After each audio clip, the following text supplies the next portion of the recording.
It's 5 in the morning and I am about to tell you about the worst experience of my life at a corporate sector. So कहानी start होती है 23rd of Feb से, जो कि था मेरा first day of joining. Day 1 पे मुझे पता चलता है कि मुझे ऑफिस जाने के लिए कोई कन्वीनियंस कुछ नहीं मिलने वाला है and I have to go by myself. So मैंने कैब बुक किया और वहाँ पे मैं पहुंची। Everything was looking pretty decent, तो मुझे ऐसा कुछ नहीं लगा कि वहाँ पे कुछ प्रॉब्लम है या। तो जब मैं ऑफिस पहुंची तब मैंने देखा कि वहाँ पे ऑलमोस्ट 50-60 लोग आ रखे हैं जो कि सेम प्रोसेस के लिए थे। थोड़ी देर इंडक्शन वगैरह चलता है, हमसे हमारी पर्सनल डिटेल्स ली जाती है, then we were shifted to another room. अब जहाँ पे हमसे वो सारी डिटेल्स लिए जा रहे थे वहाँ पे तो चेयर्स थी। देन जब मैं वहाँ पे पहुंची उस रूम में तो मैं देखती हूँ कि वहाँ पे चेयर्स ही नहीं है।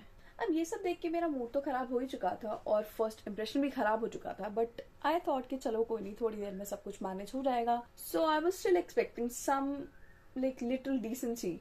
एक मैं थोड़ा पहली लेट गई थी इसलिए सब कोई अपने फ्रेंड्स बना चुके थे, I was the only one who was sitting alone. अब ये सब होने के बाद भी मैं एक्सपेक्ट कर रही थी कि कब जल्दी से चेयर्स आए और मैं बैठूं और इंडक्शन खत्म हो और मैं पहले दिन घर जाऊं, because I was literally exhausted. उस कंपनी में 1 घंटा हो गया, 2 घंटा हो गया, 3 घंटे हो गए, बट वहां पे कोई चेयर्स नहीं आई। कोई एक इंसान उठ के जा रहा था, दूसरा उस चेयर पे बैठ रहा था, और जब वो दूसरा इंसान फिर से आ रहा था तो उस पहले वाले को उठ के खड़ा होना पड़ रहा था। And that was the first time when I got to know कि इस कंपनी में बैठने के लिए चेयर्स भी नहीं है, because I have worked with several companies and this was the first time like something like this was happening. Now the most frustrating part was कि वहां की जो ट्रेनर थी वो आराम से चेयर पे बैठी हुई थी और हम सब लोग खड़े हुए थे, while the trainer was sitting right in front of us very comfortably. अब दिन ऑलमोस्ट खत्म होने वाला था, शाम हो चुकी थी and induction was already over. तब जाके हमें कुछ चेयर्स मिलती हैं जो कि वहाँ का स्टाफ उठा के लाता है वहाँ के कैफेटेरिया से। So while the induction was about to end, I went to the washroom and when I came back मैंने देखा कि वहाँ पे कोई नहीं था। बाहर 2-3 लड़कियां खड़ी हुई थी, उनसे मैंने पूछा कि सब कहाँ गए, तो उन्होंने बताया कि ये सेशन एंड हो चुका है and we have been told to go home. जैसे तैसे करके मैं घर पहुंची और मैं बहुत ज़्यादा टायर्ड हो चुकी थी, बिकॉज मैं ऑलमोस्ट वहाँ पे 3 से 4 घंटे खड़ी ही हुई थी। मैं घर पहुंच के सो गई एंड नेक्स्ट डे मुझे फिर से ऑफिस जाना था। अब इनकी कंपनी का कुछ ऐसा सीन था कि जहाँ तुम्हारा पिकअप पॉइंट है वहाँ से तुम्हारा पिकअप नहीं होगा, इंस्टेड तुम्हारा पिकअप वहाँ से 500 या 700 मीटर्स के डिस्टेंस से होगा। That was pretty much weird for me, because ऐसा पहले कभी भी नहीं हुआ था कि किसी कंपनी की ट्रांसपोर्ट आके इतनी दूर से मेरा पिकअप कर रही हो, जबकि मेरा पिकअप पॉइंट मेन रोड से होता है। अब नेक्स्ट डे मैं उठती हूँ, रेडी होती हूँ, मुझे पता चलता है कि मेरी कैब 1 घंटे लेट है। जो मेरे एम्प्लॉय थी जिन्होंने मेरा रेफरल दिया था वो उस कैब में थे। उन्होंने मुझे बताया कि हम इसलिए नहीं आ पा रहे हैं बिकॉज कैब ड्राइवर को आपकी लोकेशन नहीं मिल रही है और हम आपकी लोकेशन से 3 किलोमीटर दूर खड़े हुए हैं। अब मैंने उन्हें अपनी लोकेशन सेंड की, तब वो लोग जाके यहाँ पे आए, मेरा पिकअप हुआ, सब कुछ नॉर्मल लग रहा था और वहाँ पे और भी लोग बैठे हुए थे कैब में। एंड मैंने हेडफोन्स लगा रखे थे बट मेरे को बाहर की थोड़ी थोड़ी आवाज़ आ रही थी। एंड सडनली मैंने सुना कि जो ड्राइवर साइड में बैठा है वो बोल रहा है कि आप यहाँ पे क्यों आ गए, आप लोग तो फंस गए हो। And I was in a shock. अब मैं सुन रही हूँ उसकी बातें कि वो क्या बोल रहा है और ये लोग पीछे क्या बात कर रहे हैं। तो ये लोग उस कंपनी में जिसमें ये जा रहे हैं को दूसरी टाइम पे काम करने के लिए, ये उस जगह की इतनी बुराइयां कर रहे हैं, भाई इतनी बुराइयां कर रहे हैं। मेरा मॉरल वहीं पे डाउन हो गया। मेरा बिल्कुल मन नहीं कर रहा था ये सुनने के बाद वहां जाने का, बट समहाउ मैंने अपने मन में बनाया कि हाँ चलो ठीक है, ये लोग का कुछ रहा होगा बैड एक्सपीरियंस कंपनी के साथ, इसलिए ये लोग बुराइयां कर रहे हैं। लेट्स सी, कल का तो वैसे भी थोड़ा फकअप गया था, तो अब मैं ऐसा कुछ भी नहीं सोचूंगी और लेट द डे बिगिन। अब जैसे ही मैं ऑफिस पहुंचती हूँ तो मुझे मेरे एचआर मिलते हैं और वो मुझे बताते हैं कि हमें आज एक पासपोर्ट साइज फोटो लानी थी, जो कि मैं नहीं लेके आई बिकॉज किसी ने हमें इन्फॉर्म नहीं किया था। हमें 8th फ्लोर पे जाना था फॉर द फर्दर ट्रेनिंग। अब जैसे ही मैं 8th फ्लोर पे पहुंचती हूँ मेरे को बहुत ऑफ वाइब आ रही है। वहां पे कोई कुछ नहीं कर रहा है, लिटरली कोई बता भी नहीं रहा है कि तुम्हें कहाँ जाना है, क्या करना है। और जो एचआर है वो आराम से पीछे बात कर रहा है, पता नहीं किससे, अपनी गर्लफ्रेंड से किससे बात कर रहा था वो। अब मैं अपने साथ वाले जो मैंने देखे थे 1-2 बैठे हुए इंडक्शन रूम में, उनके साथ मैं पीछे पीछे चली गई और मैं उस रूम में जाती हूँ जो ट्रेनिंग रूम है हमारा, जहाँ पे हमारी ऑल ओवर ट्रेनिंग होने वाली थी। वहां पे मैं एंटर करती हूँ और वहां पे मैं देखती हूँ कि 50-60 लोग लिटरली खड़े हुए हैं, यहाँ पे भी खड़े हुए हैं। मेरा ये देख के इतना दिमाग खराब हुआ कि कल वाला सीन तो नहीं होने वाला है ना कि हम एक बार बैठेंगे और एक बार खड़े हो जाएंगे। बट एग्जैक्टली वही होता है कि एक इंसान उठ रहा है और एक इंसान उसकी जगह पे बैठ रहा है। ऐसे करते करते ऑलमोस्ट आधे ज्यादा दिन निकल जाता है और इन लोगों को कोई होश नहीं है, कुछ वहां पे कोई कोऑर्डिनेटर, कोई ट्रेनर, कुछ नहीं है। लोग अपने आप ही सब कुछ मैनेज कर रहे हैं। और एक बहुत ही क्रीपी सी लड़की रूम में एंटर करती है जो होती है हमारी कोर ट्रेनर साक्षी।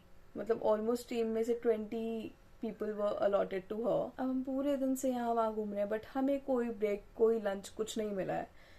तो इन लोगों ने खुद ही पूछा कि मैम हमें ब्रेक चाहिए, क्या हम ब्रेक पे जा सकते हैं? Then she said yes. और उसका बहुत कोल्ड सा रिएक्शन था, जब मतलब वो को ट्रेनर होके वो वहां पे प्रेजेंट ही नहीं थी, कभी वो आ रही थी कभी वो जा रही थी, मतलब कुछ भी चल रहा था।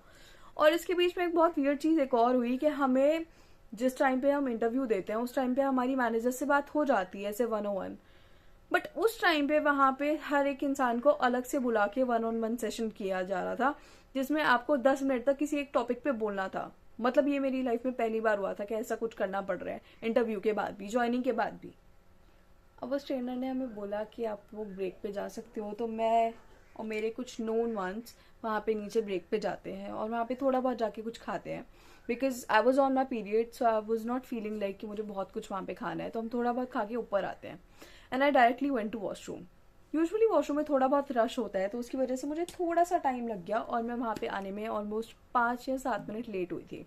अब ब्रेक खत्म हो जाता है और हम लोग वॉशरूम से वापस ट्रेनिंग रूम जाते हैं और देखते हैं कि वहाँ पे ना एक लाइन लगी हुई है लोगों की, जो वहाँ पे अंदर ट्रेनीज है उन सबकी लाइन लगी हुई है। और साक्षी ने हमें बोला कि आप लोग भी यहाँ पे आके खड़े हो जाओ। अब हम एक दूसरे को देखते हैं कि ये चल क्या रहा है, बट हम फिर भी वहाँ पे खड़े हो जाते। अब साक्षी हमें क्वेश्चन करती है कि हम लोग कहाँ पे थे और हम एक दूसरे को देखते हैं। देन सडनली मैं उसको रिप्लाई करती हूँ कि हम लोग वॉशरूम में थे because of me, because I am on my periods and she was arranging a sanitary pad. अब ये बोलने के बाद मैं सामने से एक्सपेक्ट कर रही हूँ कि शायद वो समझेगी और बोलेगी कि ओके दैट्स फाइन, बट नहीं, वो हमसे पूछती है कि हम वॉशरूम में एग्जैक्टली कर क्या रहे थे। Like girl, are you okay in the head? Washroom में इंसान क्या करेगा? वॉशरूम यूज करने जाएगा ना। ऑन टॉप ऑफ दैट उसका नेक्स्ट सेंटेंस ये होता है कि मुझे पता है तुम लोग झूठ बोल रहे हो, कोई वॉशरूम जाने के लिए झूठ क्यों बोलेगा?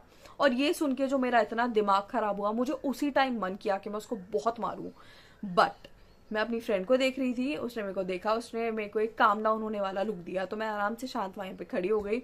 उसके 2-3 मिनट बाद उसने अपना लेक्चर स्टार्ट किया। उसने हमें स्कूल की तरह, लाइक लिटरली सरकारी स्कूल की तरह समझाया कि अगर तुम लोग लेट आए तो तुम्हें अंदर नहीं आने दूंगी, या फिर this is not professional, I have never seen people like you, you guys are very disgusting. And I was literally in a shock कि ये चल क्या रहा है। This is not a corporate sector. Teams divide हो गई, अब मैं अकेली बैठी हुई थी उस पूरे ग्रुप में। नाउ सडनली जब वहां से सारी लड़कियां बाहर चली गई और majority of the people were main, वो लड़की बिल्कुल शांत हो जाती है। मतलब उसको अब कोई प्रॉब्लम नहीं है किसी से, कुछ भी नहीं, वो हंस रही है, वो सबसे बात कर रही है, उसका बिल्कुल मूड अच्छा हो चुका है। Even in fact she was flirting with every single man out there। अब वो लड़कों से फ्लर्ट करते करते अपने इंट्रोडक्शन पे आती है एंड में और बताती है कि that she is married. And I was in a literal shock कि उसकी शादी हो चुकी है बट वो फिर भी लड़कों से, अपनी उम्र के छोटे लड़कों के साथ फ्लर्ट कर रही है। अब इसके बाद ये इतनी चीप ट्रिक्स यूज करती है ना सबको लुभाने के लिए, that she goes ahead and tell every one of us कि मेरे इंस्टाग्राम पे कुछ 900 मिलियन, पता नहीं कुछ बिलियन ऐसे कुछ व्यूज आ रखे। दैट वाज वेरी अनरियलिस्टिक कि भाई ऐसा कैसे हो सकता है, शी इज सेलिब्रिटी और। अब उसको पता था कि हमारे पास उस टाइम पे फोन नहीं है और हम एट द मोमेंट चेक नहीं कर सकते, शायद वो इसलिए फेक रही थी। शी गोज लाइक, तो आप आज अपने आप को समझा लो या फिर डिसाइड कर लो कि आपको इस कंपनी में काम करना है या नहीं करना। And we were literally looking at each other कि बोल क्या रही है। ये सब फालतू बकवास सुनने के बाद मैं घर जाती हूँ। मैंने अपनी मम्मी से बात की कि ऐसा ऐसा आज हुआ है, बहुत गंदा दिन था और मुझे 2 दिन से लिटरली खड़ा होना पड़ रहा है वहां पे। The management is very very extremely poor और वहां पे जाने के लिए उन्होंने मुझे मना कर दिया कि नहीं तुम मत जाना।